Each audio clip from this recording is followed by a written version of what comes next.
Hello everyone, welcome to Type Talks. Today we have Erica with us, and she is an INFP, as said by her name, a fine. It's such an INFP pun to write fine your functions. I didn't realize that this was an INFP thing. That's what people have been saying, that they like puns. Yeah. It's like a very quirky, silly sense of humor. We like to childish. Yes, I feel like NPs are really good at wordplay, but anyone can be. But I see it correlated most with NP. That's interesting. I didn't realize that. Yeah, I didn't realize that. Definitely. But if you guys don't already know, her husband is an ISTJ, and she has a really cool Twitter account that I'll link below too. You should definitely check out Erica. Oh, really? It's really cool. It's basically my stream of consciousness of random things I think about. Yes, it's just any flow of consciousness, just the many flowing thoughts. Yes. Yes. I saw a funny meme that said, like, I have to say weird things or I'll die, and that's kind of how I am. I call it head trash. So a lot of my Twitter is my head trash. No, it's amazing. It's head gold, okay? Like head gold, okay. That's And so we're here to compare ISTJ and INFP today. And so Erica, I just wanted to contrast SI in the dominant position, which it is for ISTJs, versus in the third position for INFPs. And if you had any examples or anything you'd like to bring up. So basically, my SI is tied to like long-term past memories, and it's like emotional connections and stuff like that. Whereas his SI, it's in the first place is very much day-to-day things, all like the details of how to put together day-to-day life. So like I'll forget, for example, what I'll be in the grocery store forgetting what I needed from the store when he asked me like 5 minutes earlier, but but he'll forget like long-term emotional ties that are really important to me. So I kind of tease him about it, but I really think that like because he does have FI, he does have those feelings. He's just not really good at expressing it the way I am. So I can sense that, and because he has that long-term emotional memory, it's just that it's a completely different kind of emotional memory, and it comes across more like subtle and through like acts and caring ways of like he wants to keep things between me and him solid. And for me, I kind of tend to like to play up to the emotion of the situation, the romance of the situation. I'm constantly, he always says that I invent, he actually tells me a lot that you invent romance out of thin air. And I'm like, well, I can't help it. That's just who I am. So that's some like part of our romantic relationship. I do that sometimes where I'm just sitting there, he's not doing anything, and I'm sitting there going like, oh, like, that was so romantic back in the day. And I'm suddenly like, and then the memory I'm drawing on will make me feel that in the moment, and then I'll feel really like, oh, do you remember? And he's like, not really, but oh, you know, like, you remember that. So but yeah, what I really like is I think one of the reasons we've been together for so long, and I've known him since I was 2. So it's a long-term thing. I've seen how he cares about people and how he shows his anger and stuff like that.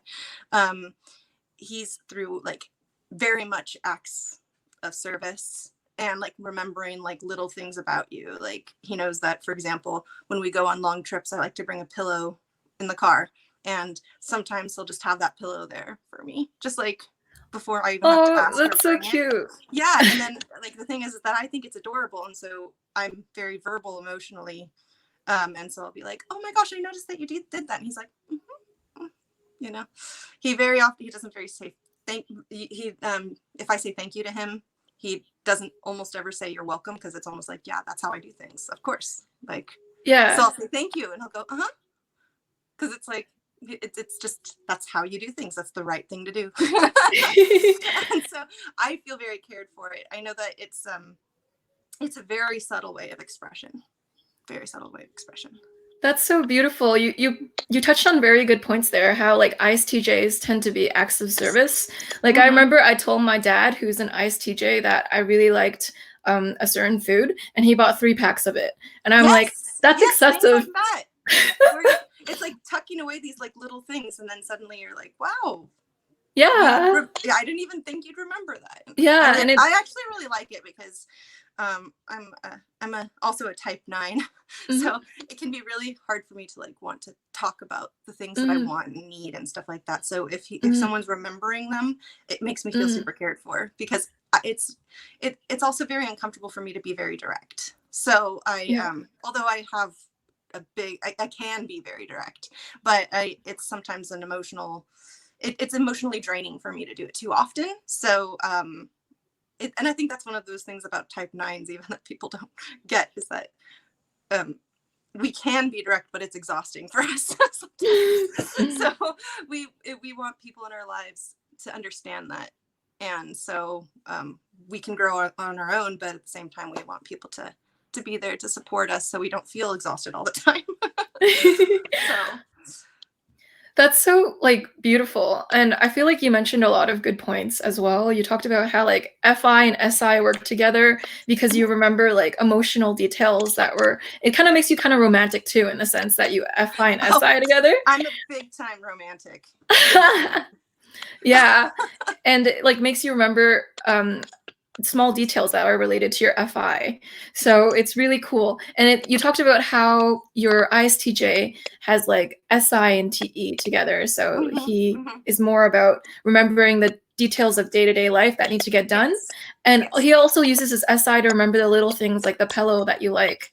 Yeah. And He's yeah. also kind of about efficiency. So one of the things that can be hard is converse conversationally and communication. He wants to like get to the point, and I tend to ramble a lot, as you'll see in Mhm. this video. I ramble a lot. um but It's all beautiful rambling, don't worry. yeah, so a lot of the times what I've seen in our relationship, especially with the TE that comes into play, is that he wants to make the relationship more efficient.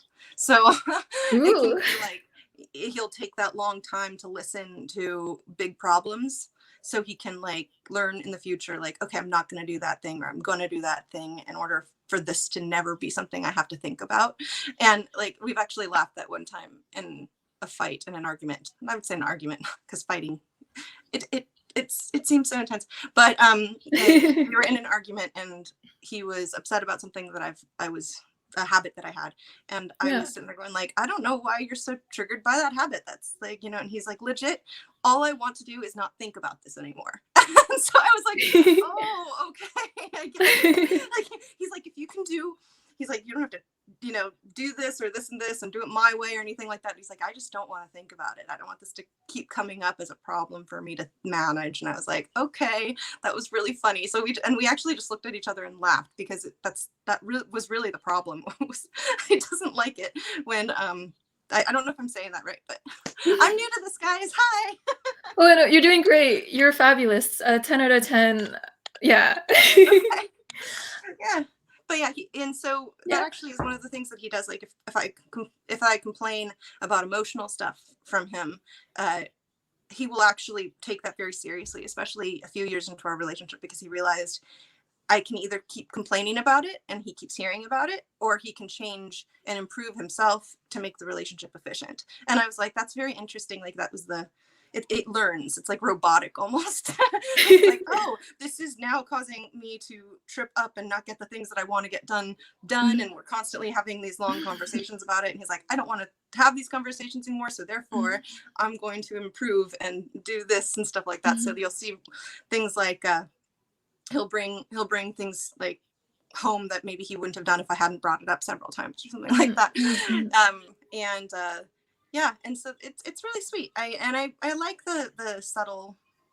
I like the honesty a lot. A lot of people struggle with TE honesty, but I really really like it. I actually find it very funny too. I find TE honesty hilarious, and I'm not very wilting flower in that way. Um, Mhm. so I think everyone has preferences for what functions communication and everything like that. But for me, I really enjoy TE conversation, as long as they're I think I like to say that like TE tends to write me off before they realize that I'm actually really cool with the way they talk, because they sense that I'm sensitive and emotional, and I am. But I actually really really like it the way they are so honest and direct and just come out with it. And for me, it's like, I don't mind disagreeing with it, just don't tell me how to do it. So I'm like, I'm willing to listen to how you think, but you have to like let me make my own decisions, and that can be challenging for sure.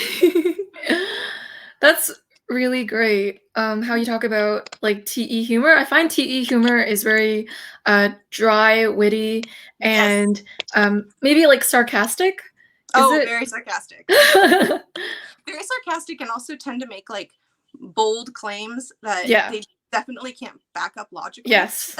Yes. Like sometimes they can, but they can just make like a black and white judgment and just say things that everybody kind of wants to say, and then but then like people will start challenging it, and they're just like, whatever.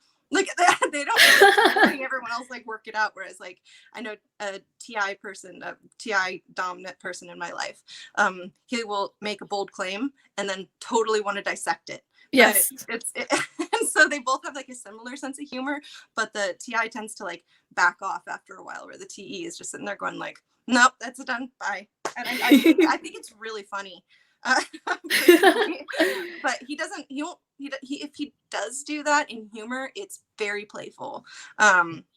There's been times when the TE has been serious, and I say serious because that's when I'm like, okay.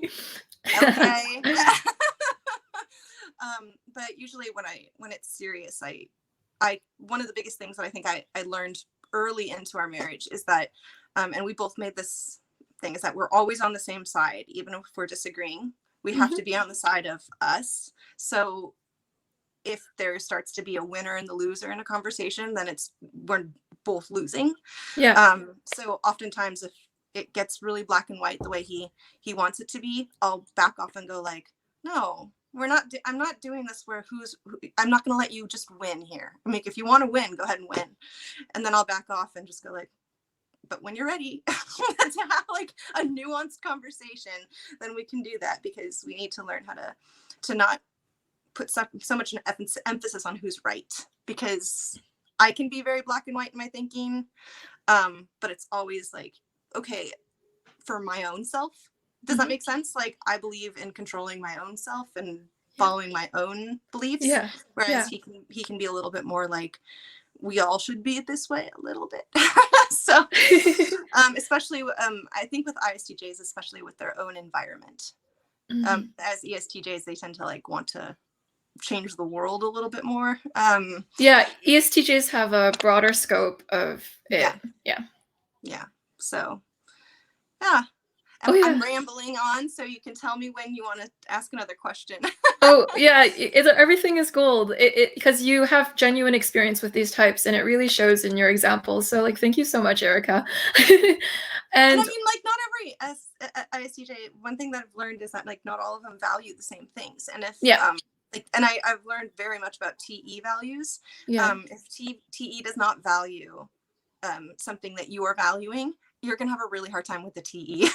Like it's you have to like kind of, the TE has to value it. Like for my husband, he really values being a good husband and father. That's really important to him, and it's always been really important to him. So because of that, he is very efficient about becoming a good husband and father. And one of those things is listening to me ramble on, because he knows that if he like starts like doing this with me, I get like really offended.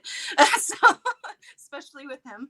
But like I have a ISTJ relative, and they don't value those same things, but they'll value other things, and then they're really, really, really good and caring about those things. And I love that though. Like it just can be if you meet an ISTJ that doesn't value that, or relationships, or whatever it is, they're going to be probably valuing something else, and you'll think like, oh, they seem cold and distant, because they're probably giving their love to something else that you are like, hey, relationships are my jam, you know. Where a lot of times like this can be a problem with like I have I know a lot of FE dominant people, and they can really struggle with TE if they don't value the same things.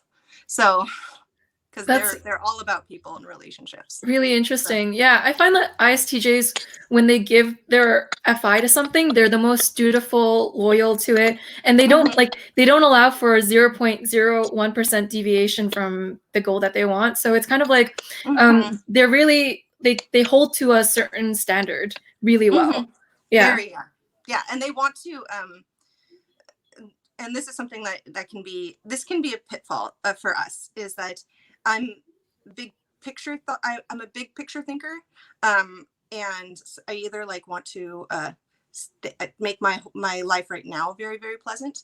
And I like thinking about the past a lot, and like drawing from those experiences to enjoy the moment. But then also when I want to do something and move forward, I tend to like want to jump right in and just do it. But I often find myself like getting stuck. Whereas like an ISTJ, and this is very much him, is he wants to make incremental improvements all the time. Yes. So it's like very, very incremental though. And so if he's making these incremental improvements and I haven't made any improvements for a while, like I've just been keeping things like going or whatever, or just living my own daydreamy life, he can see me as behind him and going like, okay, time to come here. And I'm sitting there going like, wait, you're trying to change me. What's wrong? And so a lot of the times, and this is sometimes what's really nice about SI being a dominant function for me, is that if I start feeling stressed or anxious from the changes that are expected of me, he's very sensitive to that and wants to like return to stasis again. So like, it's like, just because he's making these incremental improvements and I'm in a different spot, and he can't like force it. He knows that he has to let it happen my own way. And then the frustration I can have for being someone who likes to jump into things is that he likes to slow me down and then go like, okay, well, how are you really gonna like accomplish this? And you know, he's like, you have all these like obstacles, and sometimes that can be really, really hard on me, and like, you don't believe in me. But it's really not that at all. It's that he wants to make sure the goal's going to be reached, where I'm kind of more like, I'll move goalposts for my own goals. So it's like, okay, I want to just try this, and if it doesn't work out, then I can always, you know, try it a different way, or maybe move to another goal that's more realistic. And it's a very, very different way of looking at goals in general, which can be, mine looks very chaotic. You know, very chaotic, and his is very, very lawful good. So I do get the things that usually, if I'm really excited about them, I get them done, and I do them very, very well. But it's very chaotically, and so it can be hard in communication when there's a dream I want for him to be like, okay, well, I will see that dream's serious once I see you making the incremental changes to get to that dream, where I'm like, no, we're doing it right now, just all in. You know. So, and then I feel frustrated that he slows me down sometimes. But I think just being aware that I think for me, being aware of these functions and how we all work through the world, we realize it's not uncaring. It's not that they don't believe in you. It's just the way that they interact with their world around them. So, and I've always felt like a little bit of a misfit. So I appreciate understanding others because I want to be understood so badly. So, yeah. So that's so great. Drawback. Yeah, that's really well described. It's like the NP versus SJ type of relationship, where the TJ he's TE, so he wants like a sequential steps towards your goal, because he wants to make sure like you're okay and that like it's realistic to do. But it's hurtful because it's almost like he's hesitant about your dreams, or like he's well, I've taken that in the past. I really don't think that's how he wants to come across, and he can feel very, very frustrated when I feel that way, because it's not what he's trying to do. And that's one of those ways that I'm saying like he wants efficiency in the relationship.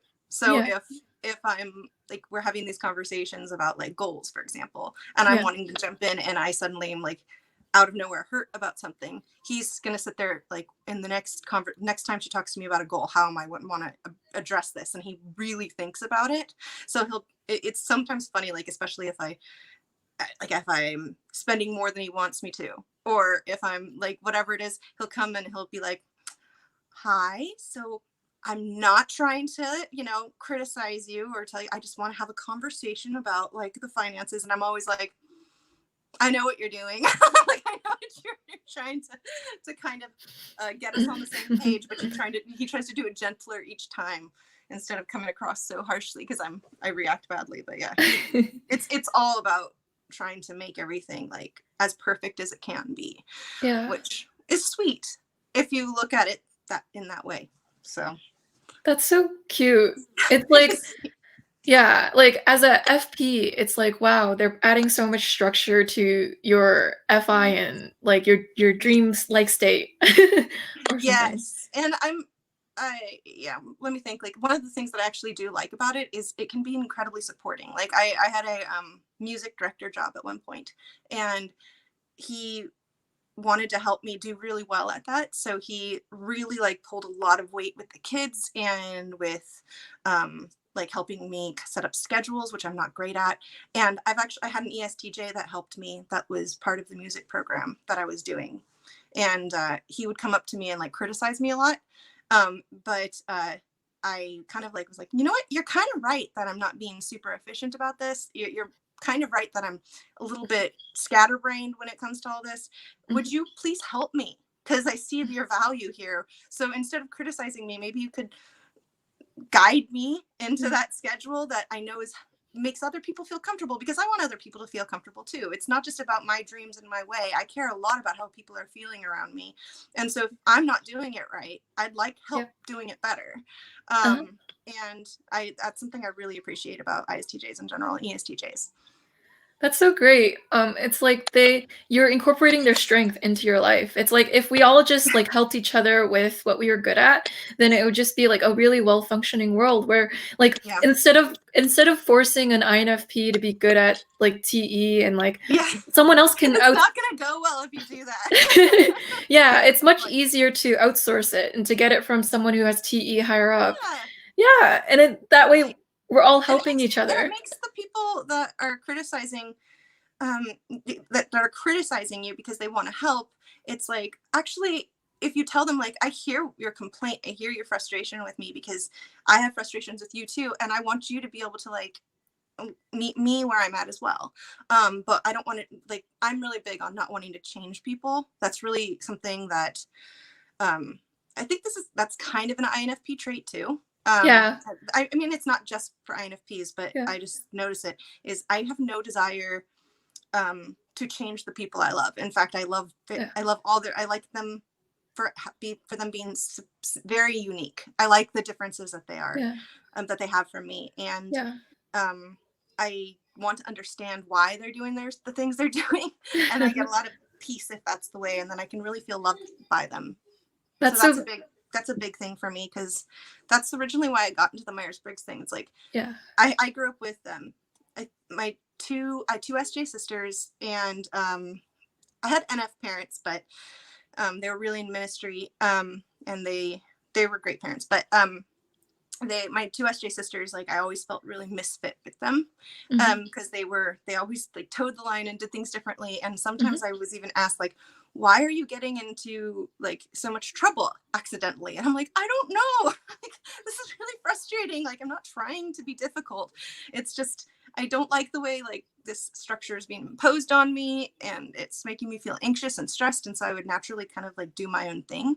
And when I was learning, and I've always been interested in psychology because of that, because there's so much about the world that I didn't fit into, at least in values and what like I felt. So it was like this natural like sense of, if I can understand why it is this way, then I feel better about it. And I can actually love it for what it is if I can understand it.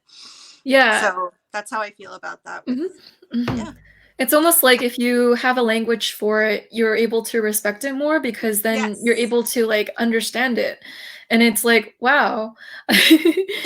Like you don't have to, like that. That's perfect. And it's like you don't have to feel shame for being different than your SJ siblings, because it's like, oh, it's like the reason why I wasn't like assimilating to the structure there is because, you know, I have proclivities to have an easier time with different structures, and it doesn't make me a worse person. It's just that we're designed differently, but it's unique and it's beautiful.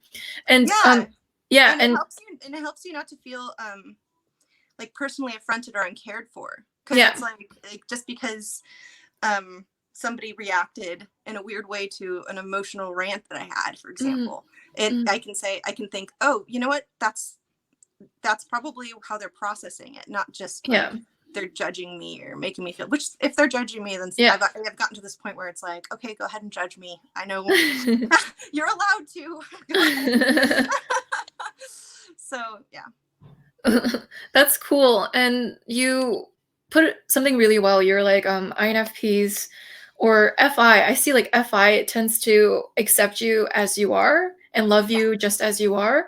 And that's like a trait of FI, I think, because they're kind of like they want to keep you in your uniqueness, even if it's your warts and all. And it's like I had an ENFP I tell love me, it. yeah. I don't want to see people try to pretend to be something they're not. It really stresses me out. Yeah, it's like just be the authentic you. Like I'll love you even as your authentic self. And I feel like I had an ENFP tell me like you know someone loves you when they love you with warts and all, and it's like Yeah. that's like the FI love, man, because they're like you Yeah. as a unique person. Yeah, I genuinely just like I think like it's more fun for me when somebody is like so naturally themselves that I'm like, wow, like you've really got this and you're not trying to change yourself or act in a different way. And that's actually something that that I think me and my husband bonded over, because he's always been very shy. He's always been very reserved, and a lot of the other people that were around in our like group were, because we grew up together, it was like there was something about like how he was just never going on with like the crowd and everything like that and just doing his own thing that was like, I dig that, that's nice for me, you know. So I can value that a lot.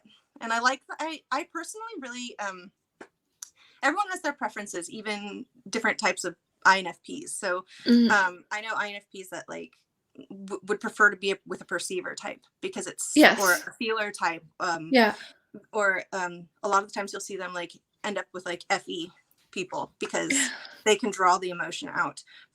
Personally, I really love the structure because I feel very chaotic in my brain, and having somebody that supports the day-to-day is incredibly that's a huge relief because I can be very chaotic.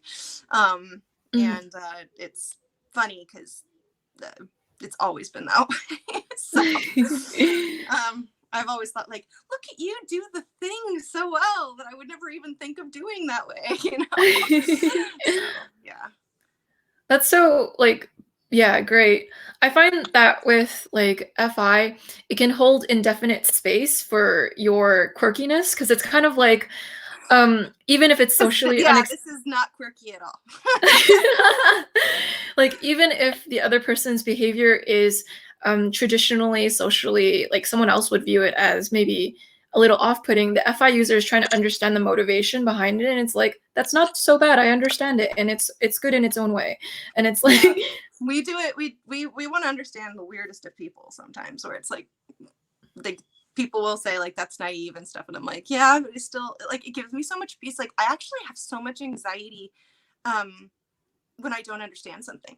It's something that's actually a trigger from anxiety if somebody's behaving in a way that I find like very, very weird or off kilter, and I'm like, if I can probe into that and figure out why they're doing that, I feel so much better. So like I accidentally find myself analyzing people who don't want to be analyzed, and that can be a really frustrating headspace for people sometimes. I'm like, oops, sorry.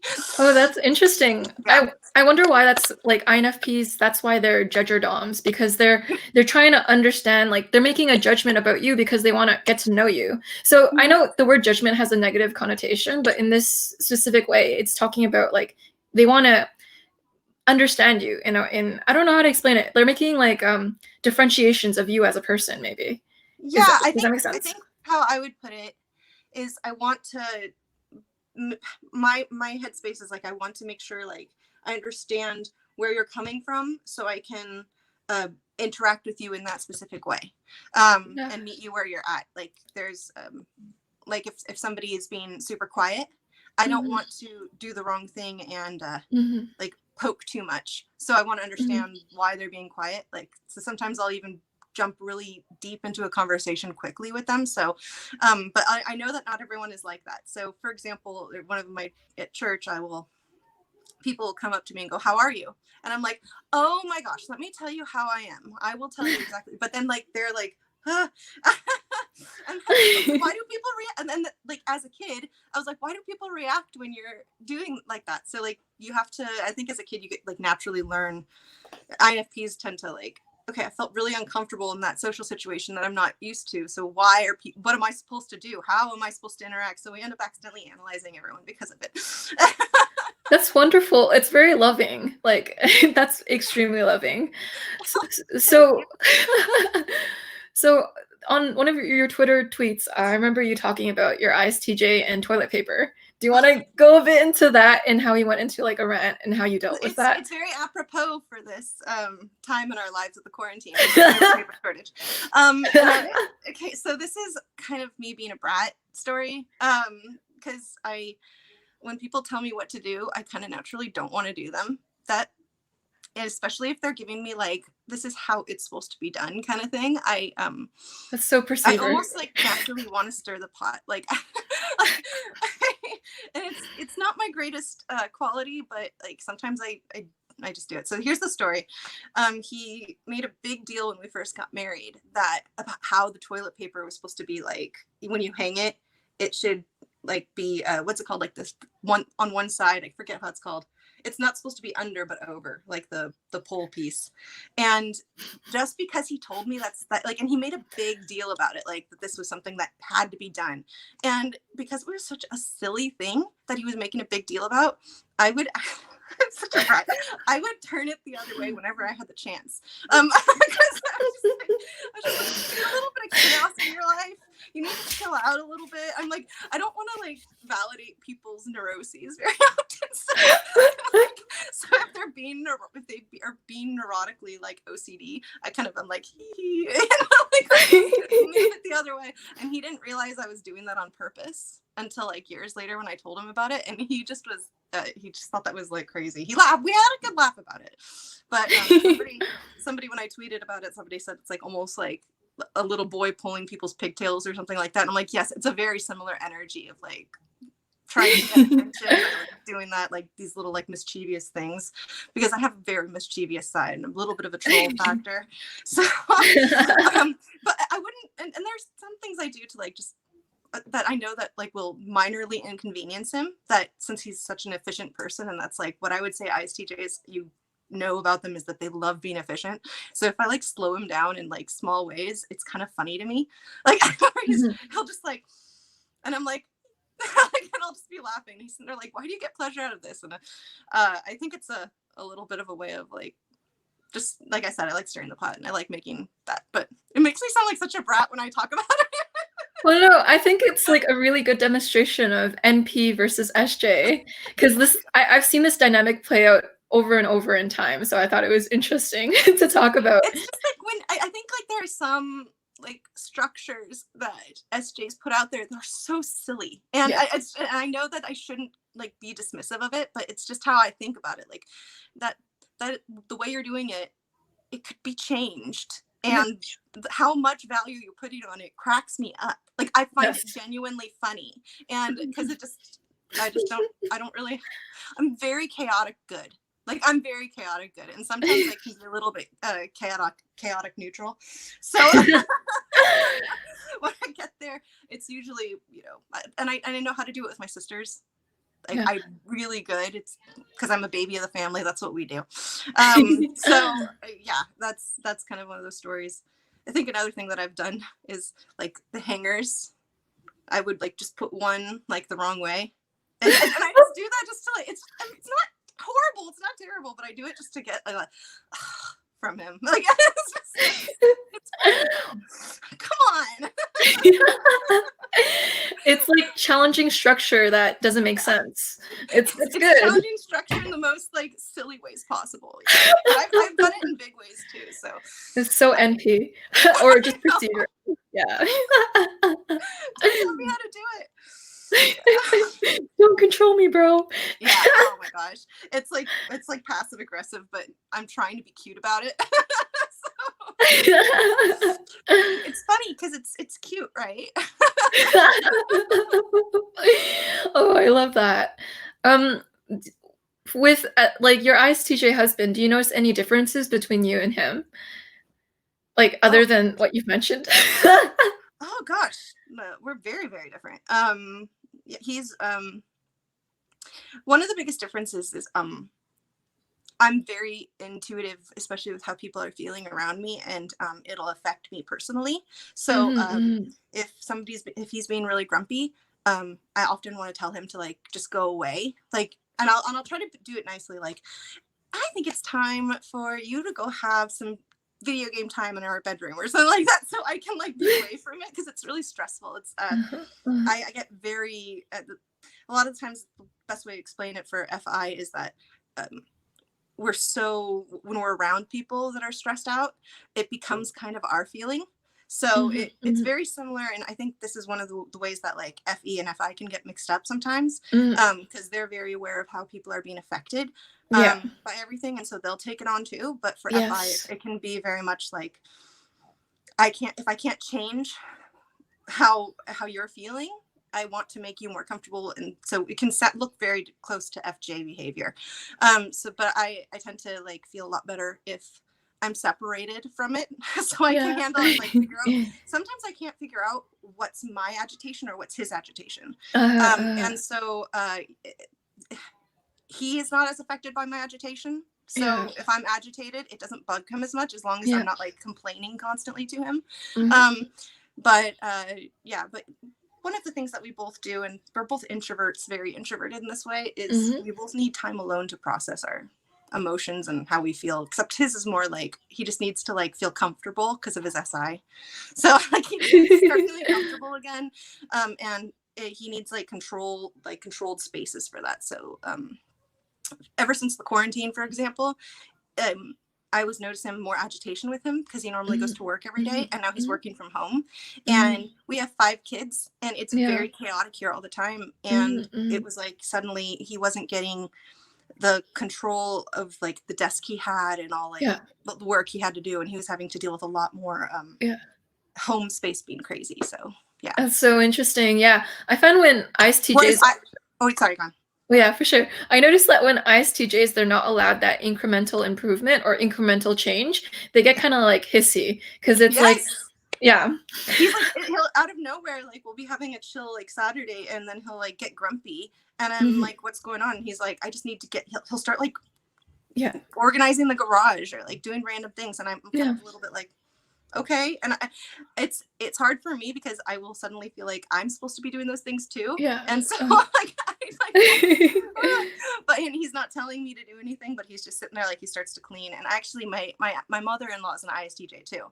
And we have conversations about like, because she loves to come and hang out with the kids, and I naturally sense, like, I know she doesn't mean to, but like I can naturally sense like, oh, like the house is not the way she would have the house or whatever. And I kind of let go of all that a few years after we were married, and was like, listen, if you want to clean my house, that's great. I just need you not to comment on it. Like, just clean it if you want to clean it. That's what I mean about like, if TE complains to you, like you just tell them like, okay, what do you want to do to help me? Because this is not something I'm going to change about myself. I have to be me. So that's so true. You mentioned this point about like feelings and like absorbing people's feelings. And I know that's normally attributed to FE, but I don't agree with that, because it's like feelers, like people with an F in their code in general, are just attuned to emotion, and they care about emotion. And they're like, I really care about the emotional states of people and myself. And that's just a feeler thing. But people, they separate it to FE and FI, but like some FI users are going to relate to FE because of that. And like, because big time. So I just wanted to clarify that for the viewers out there, because I know it's a big misconception. But definitely FI users, they're so kind, in the sense that I notice that when I'm texting with FI users, they're inferring like emotional intent from my text sometimes, that they're like, is Joyce feeling okay? Like, I'm looking at her text, and maybe something's off today. It is IFJs that I have this with the most. You seem off, and they're like you know. It's because like they're feelers, because like I notice FI users are even more sensitive about like how people like text, and they're noticing maybe there's some underlying emotion that you're not explicitly showing that you're dealing with, and so you're attuned to when that might be happening. Yeah. I do think that it's very true. And as just like with any kind of, especially I think with like introverted functions, Yeah. being dominant, it's really important to check yourself to make sure that it's not like something you're projecting um, out into the world. Sometimes like I'll be like, well, if I'm responding this way, that usually makes me feel means I'm angry or I'm upset. And this is actually a funny one with texting with my husband is he uses a lot of periods after texts, and for me I wouldn't do that unless I was like annoyed. So like and so like in my and it's that's just a funny detail that I'm like, whoa, the passive aggressive period after the okay, oh no. what's happening here? And so, or if somebody's not responding, I'll sometimes be like, wow, what are they feeling? I wonder what they're, so I want to check in sometimes to make sure. And that's, it can be really hard when and I'm sure you understand having an introverted function as dominant of like, you sense something, you feel something, and then you kind of need something from the outside world to validate whether or not you actually feel, if it's correct, you're picking up on the right or wrong thing. Do you know what I mean? Yeah. So I can accidentally like say to my husband, like, you're acting grumpy. And he's just sitting there going, I'm not grumpy. And I'm sitting there going like, oh, but I may have been drawing from a past experience that when he was behaving that way last time, he was grumpy. So now I want to like talk about it. And it can actually irritate him sometimes where he's just like, can you just let me be? And I'm like, oh, okay. But usually what happens is we have a conversation about it. And later on, like, I'm like, okay, well, I just wanted to make sure because I care so much about you. Like, that's really all it is I care so much about how you're feeling that I don't want to find out that you've been harboring some sadness or upsetness. And how can I help you to manage it? Which we're very active listeners, even though I'm just blabbering on like crazy at this thing. You're such a sweetie pie, Erica. Yeah, you noticed a really interesting element of FI is that it sometimes projects because it knows how it would feel in that certain situation. So it's like, if I were in your shoes, then I would be feeling this if I wrote it like this. So it's like, oh, periods sometimes mean passive aggressiveness if I were to do it. So I just need to double check to see if that's the case. And I noticed that it's sometimes even a past behavior from that same person meant this, and that's where like I think my bad SI comes from. It's like, I noticed the pattern that I'm sitting there going like, and so it must mean how I feel emotionally right now, whereas like, it could be something completely different, and and it just and a lot of the times I try to have a playful relationship with my emotions because I have so many of them and they change so frequently, and I can actually feel many things at the same time. So I try to like laugh at myself a lot, going like, ha, my FI is going crazy again, and then try to refocus it again. Yeah, it's interesting. It's interesting how you mentioned like you're imagining yourself as that person and seeing like, and then that's how you understand a lot. That's I actually think that is a bigger difference of FE and FI than like most people realize. That like FE is kind of calibrating you at the moment without referring back to themselves. So they're kind of like, the mood here feels like it is that emotion and I'm mirroring that emotion. So it must be that emotion, but I'm never referring back to how I felt. So, and then inferring it onto another person, because that's something I don't do. And I will say that with the thing that is important with FI though, is that you don't over relate to people. That's actually something I have to work on. That it's like, it sometimes distracts me from what I'm actually supposed to be feeling about how I feel about the situation. So like, I'll sometimes want to recalibrate my behavior if I'm feeling what someone else is feeling, but then I sometimes start acting in ways that are not authentic to myself. And then I can be alone for a while and be like, I'm really disappointed with how I acted. I didn't stand up for what I really believed there.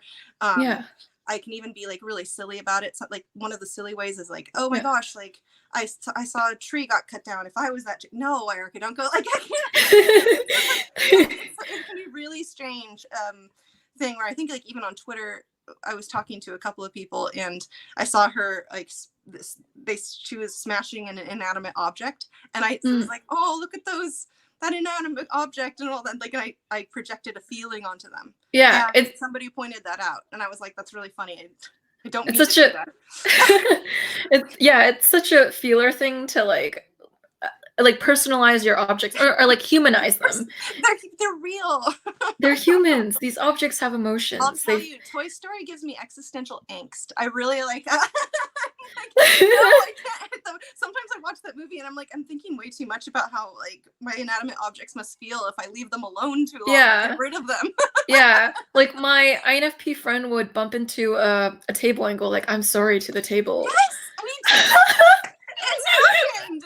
Or yeah, it's 100% happened.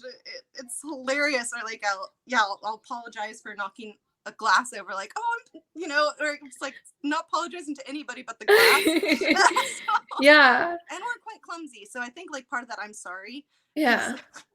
I tend to be very clumsy, so it's like it must be my fault if I bumped into something. Like it's not that this was in an awkward place or someone pushed me into it. It's like, oh, I know this has got to be me. So. Oh, that is so fantastic. Thank you, Erica, for illustrating your thought process in such eloquence. And I loved speaking to you. Yeah, and if you guys want to check out her Twitter, it's down below. Erica is awesome, wonderful, Thanks. Sweet, kind, caring of her fellow human beings. Yes, and fellow humans. And I'm so glad to have you on today. And I hope you guys have a sweet quarantine. I know it's kind of tough on maybe your psych, and I hope that you're able to find a way that is most relieving to you guys. So everyone's just pulling along. So yeah, we're all just trying to make it by. Same to you. You're such a sweet person. You're somebody told me that before this that they said that they named you the nicest person on Twitter or something like that. So I was like, I don't know yet, but that sounds lovely. Oh, that's sweet. Well, you're gonna give me a run for my money, Erica, because you're nice too. And so if you like this video, like and subscribe. And I think Erica wants to start a YouTube channel too. So if she does, I'll get my TE going with that. Yeah, and if you do, I'll link it below as well. But a pleasure speaking to you. And have a great day, guys. Bye.